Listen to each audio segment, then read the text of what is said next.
আসসালামু আলাইকুম। আশা করি আলহামদুলিল্লাহ ভালো আছেন। আলহামদুলিল্লাহ আমরাও ভালো আছি। এই যে আজকে রান্না করতেছি হইল চিংড়ি মাছ দিয়ে লাউ দিয়ে রান্না করব। আর আজকে অনেক ব্যস্ত আছি, ঘর দুয়ার ঝাড়তেছি, এর ভিতরে রান্নাও করতেছি। তো এই যে বড় বড় চিংড়ি মাছ দিয়ে আজকে লাউ দিয়ে রান্না করব। তো এখানে হলুদের গুঁড়া আর একটু মরিচ আর একটু ধনিয়ার গুঁড়া দিয়েছি, দিয়ে আমি তাড়াতাড়ি করে লাউটা বসিয়ে দিয়েছি আর ভাতও বসিয়ে দিয়েছি। এর সাথে আমি ঘর দর গুছিয়ে ঝেড়ে নিচ্ছি। লাউ তরকারি রান্না বসিয়ে দিয়ে আমি ঘর ঝাড়ছি, আর ওগুলো আর ভিডিওতে দেখালাম না। আর এখানে লাউ রান্না কমপ্লিট হওয়ার পর নিয়ে নিয়েছি এখানে আপনার সিম, আলু, পাতাকপি দিয়ে একটা ভাজি করেছি। এটা দিয়ে রোল বানাবো এজন্য বিকালে। তো এই যে বিকালে রোল বানানোর জন্য আটাটা আমি মেখে রেখে দিয়েছিলাম প্রায় 1-1.5 ঘন্টার মতন।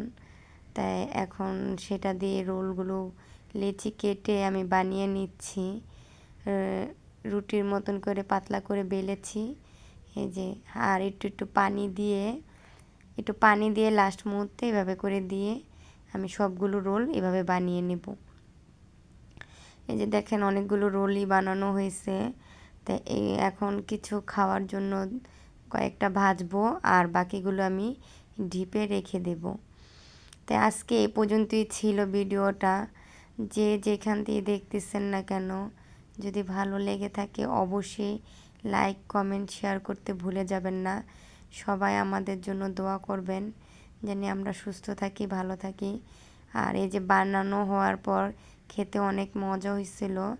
আর কিছু 2টা রুটির মতন ছিল গোল্লা, সেগুলো দিয়ে নিমকি ভেজে নিয়েছি, যেহেতু পুর ছিল না, মানে সবজি ছিল না, তাই নিমকিগুলো ভালো লাগছে খেতে।